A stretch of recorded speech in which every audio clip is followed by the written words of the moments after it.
Hi everybody, it's Aluna Michaels, Esoteric Astrologer, coming at you to talk about the events of January 2020. First thing I want to say is don't worry. Don't worry, we have been through this before with Saturn and Pluto conjunctions. There's a lot of people, reading about astrology, or people that know a little bit, writing stuff, or, different astrologers, or, God, and then getting a lot of people riled up.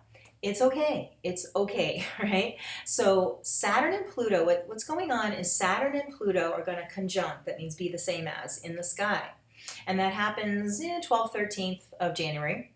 But what's interesting, so Pluto and Saturn have been traveling kind of close together even through 2019. So they conjunct and then Saturn moves along because Saturn is roughly 30 orbit, Pluto's 250 something, and it'll go slower. But there's a few other planets working with it. That's why people, oh my God, the sun will be there at the same time, Mercury will be there at the same time, and then there's also an eclipse. It's a partial eclipse, and the moon will be opposite all of this, the moon in Cancer. Now, those things create reinforcement.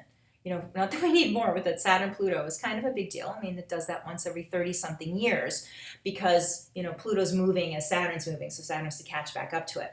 But what I talked about last month in my video was that if you were around in 1982, Saturn and Pluto did this before, and it was in Libra, making an exact 90-degree angle to where it's going to be in January this month.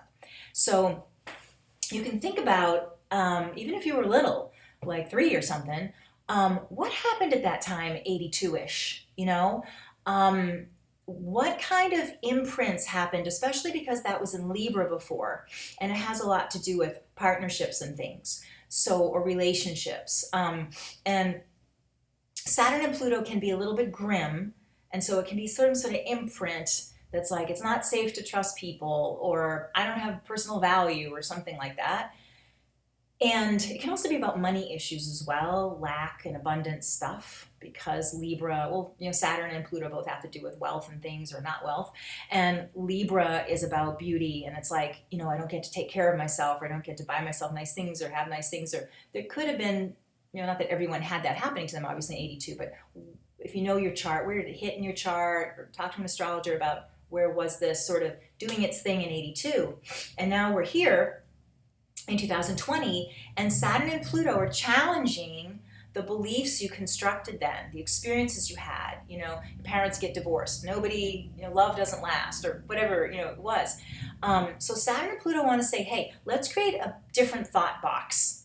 And because Saturn very much is about construction of boxes and having some sort of framework of belief.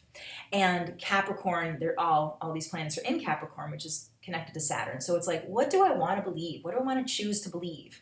Are my thoughts nurturing to me? It's one of the overlooked things about Capricorn and Saturn. Oh, I got my little puppy coming in here. Come here, girl. Oh, she's going to steal the show. So those planets, all in Capricorn, are also about nurturing yourself. And hang on one second here. Come on, sweetie. Come on, sweetie. Come here. I'll get her out of the camera. Okay, so you want to think about how you do nurture yourself. When you're mean to yourself, where did you learn to be not caretaking of yourself or judgmental of a certain part of yourself? That can be something that this eclipse and all of these planets working together are saying, kind of like the buck stops here. Don't do this to yourself anymore. You don't have to do this to yourself anymore. It's like you've punished yourself enough for whatever it is terrible that you've done. And so a lot of astrologers are like, oh my God, this is going to be crazy. And it's like, it is a change within each person about, it represents standards you have for yourself, goals for the future, goals you didn't attain. And so, yes, you want to examine why things aren't working, why you are as you are, but be gentle on yourself and be investigating these things. That's a good word for Pluto, the investigation. Investigating with curiosity and kindness and wisdom. It's one of the things that Capricorn and the Saturn part of this Saturn-Pluto conjunction is like, investigate it with wisdom, that you have time to change it. You don't have to make a bad Saturn-Pluto about under the gun, everything I do is wrong, and it's just reinforcing weird 1982 beliefs or whatever. or for people that weren't born in 82, this is you constructing yourself and saying, this is what I believe in. These are the goals I'm going to have. Strong but gentle movement toward those goals. And so that can be part of how we're working this month. The other thing is with relationships and boundaries and things like that. There's definitely a lot about that coming up, about having healthy boundaries in relationships, changing patterns, even if they're very long-term patterns that you have with somebody or with your parents or parents with children. And like, it's possible to reconstruct these patterns and to change boundaries and change expectations of how things go, even if they've been going that way a long time. It's okay to adapt and shift that. That Saturn and Pluto can be about changing and having this safe direction you both go in that serves everybody in the family or everyone in the work thing or whatever it is, work relationship. But don't be daunted if it's a long pattern. See if it can shift, and see, again, where the leaks are in that system and patch them up and say, are other people willing to work with these patches and not try to push through the patch, in the old pattern. And you don't have to throw everything out. It's a matter of bringing forward a plan to people as well. So the other thing is we are going to have, so that's at a full moon. The full moon eclipse is on January 10, and then the Saturn and Pluto are doing their thing like the 12th and 13th, let's say. So it's just an intense time. But then when we have the new moon, that's going to be on the 24th. And that means the sun and moon are together, conjuncting. It does every month. But they're also squaring Uranus. And Uranus is a bit chaotic. So it can be that Saturn-Pluto conjunction earlier in the month, you're setting these plans, and it can be people resisting the plans. Or it can be yourself challenging your own thing. Like if you say, I'm going to be kind to myself or something. And then with the new moon coming, it's like a test. Like, I really can't be kind to myself about this thing. Or I flopped on my plan. Or Uranus is almost like a challenge to say,